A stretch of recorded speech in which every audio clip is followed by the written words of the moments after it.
Mesdames, Messieurs, bienvenue sur le point de l'économie de ce 5 juillet 2023 sur Reflet d'Afrique Télévision. Commençons avec la Cameroon Oil Transportation Company qui a de nouveaux dirigeants à sa tête. Au cours d'un conseil d'administration tenu le 4 juillet 2023, le Camerounais Bako Harouna, magistrat émérite, ancien procureur de la République et par ailleurs ancien directeur général adjoint du port de Kribi, a été porté à la tête de la compagnie. Il est secondé par la Tchadienne Awa Daoussa Déby, jusque-là représentante du Tchad auprès de la COSCO et ancienne directrice générale adjointe de la société de raffinage de N'Djamena. Une désignation qui marque la dernière étape de la nationalisation des actifs de l'ex-ESSO décidée en mars dernier. Cette nationalisation signifie que 31% des actions de COSCO, alors détenues par le malaisien Petronas à travers la société des hydrocarbures du Tchad, sont passées sous contrôle tchadien qui en détient désormais 53,77%. Leur gestion étant par ailleurs confiée à Tchad Petroleum Company, nouvellement créée. La nomination de Bako Harouna à la tête de la COSCO pourrait ouvrir des perspectives pour le Cameroun d'envisager une augmentation de ses parts dans l'actionnariat du COSCO. Car il faut dire que depuis que la Commission de la Communauté économique et monétaire de l'Afrique centrale a autorisé l'acquisition des parts de Petronas Karigali Tchad Exploration and Production Inc. dans le consortium de Doba par la Société des hydrocarbures du Tchad, le 15 mai dernier, le capital de COSCO a changé. Pendant que les parts du Tchad ont bondi à 53,77%, celles de la SNH ont stagné à 5,17%. Au Gabon, face à la pénurie de sucre observée à Libreville et dans certaines villes du Gabon, la sucrerie africaine du Gabon, en abrégé SUCAF Gabon, envisage de nouvelles mesures. Depuis quelques mois et dans plusieurs villes du Gabon, la princesse Tati est absente dans les tasses des Gabonais. Pour pallier à ce problème devenu criard et ravitailler le marché, le directeur général de la sucrerie africaine du Gabon, Chrysos Longo, envisage de charger plusieurs conteneurs d'un coup. L'objectif est de résoudre le problème en une seule fois pour ravitailler le marché.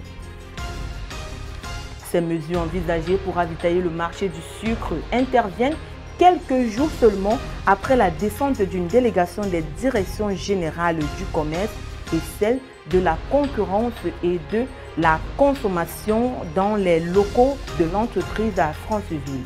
Il était question au cours de cette descente de faire le point de la continuité effective de l'activité, d'apprécier les niveaux de production et de stock, mais surtout d'analyser le circuit d'acheminement pour identifier là où ça coince afin de trouver ensemble avec tous les acteurs les solutions appropriées. En Mauritanie, le Forum international des compétences s'est ouvert hier 4 juillet 2023 à Nouakchott sous le thème « Découverte des métiers d'avenir ». Il faut dire que les jeunes Mauritaniens font face à un chômage élevé accentué par des facteurs tels que l'enclavement de certaines régions, le défi climatique, la précarité et le faible niveau d'éducation, car le décrochage scolaire est très courant chez les jeunes de 14 à 24 ans. Au cours de ce forum, qui s'est refermé ce 5 juillet 2023, les panels ont porté sur la gestion prévisionnelle des emplois et compétences, de manière à préparer les jeunes Mauritaniens à se positionner et à anticiper sur les métiers d'avenir. L'objectif est d'envoyer un signal fort aux jeunes en leur indiquant que le cursus universitaire n'est pas la seule voie de réussite et que dans le contexte d'une Mauritanie, d'une société mauritanienne en mutation et en développement, chacun a une place à prendre.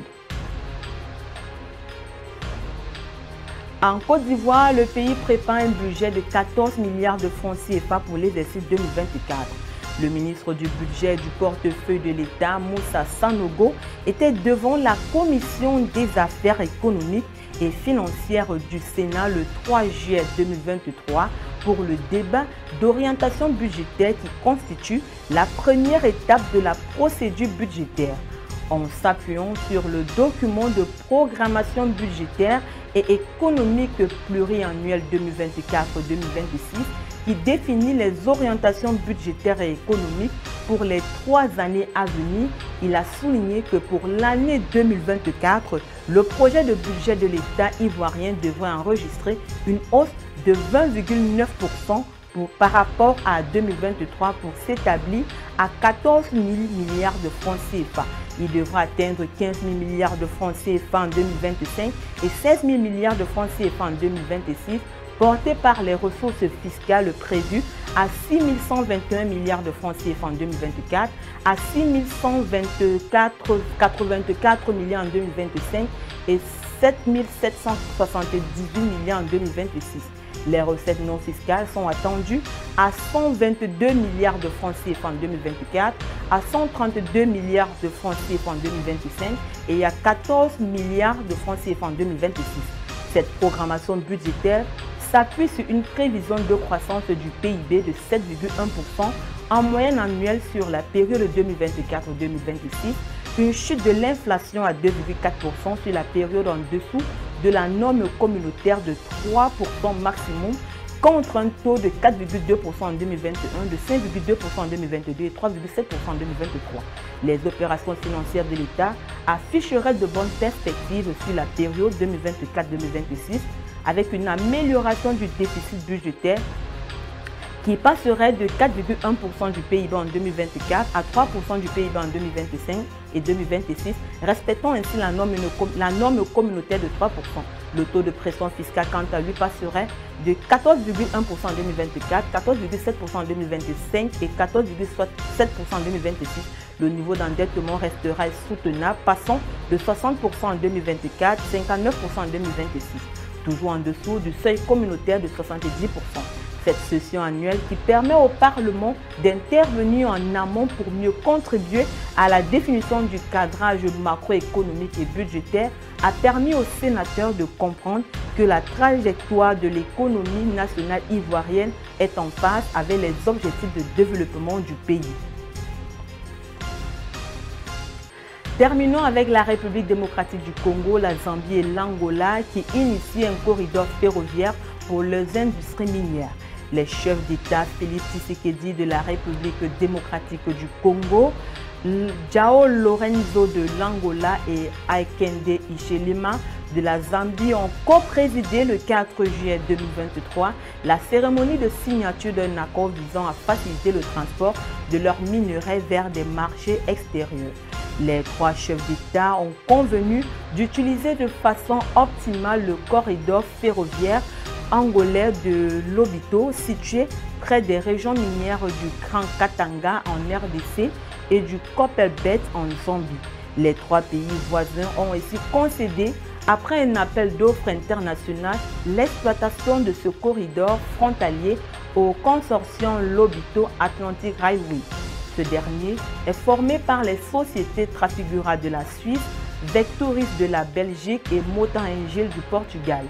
Il faut dire que le corridor de Lobito est une voie stratégique dans la chaîne logistique de l'industrie minière car il offre l'itinéraire le plus court pour les exportations, reliant au passage les principales régions minières de la RDC et de la Zambie à l'océan Atlantique, réduisant ainsi les délais de transport de quelques semaines à quelques jours ainsi que les coûts logistiques. Le consortium sélectionné pour l'exploitation de ce canal de circulation prévoit de porter la fréquence quotidienne de 49 trains sur une période de 30 ans et de garantir 1600 emplois directs. Il sera chargé du transport de gros chargements comme les minerais de la RDC et de la Zambie ainsi que de l'entretien des infrastructures. C'est tout pour le point de l'économie de ce 5 juillet 2023 sur Reflet d'Afrique Télévision. Merci d'avoir été des nôtres. Les programmes sont en continu sur nos différentes plateformes médias. Restez connectés.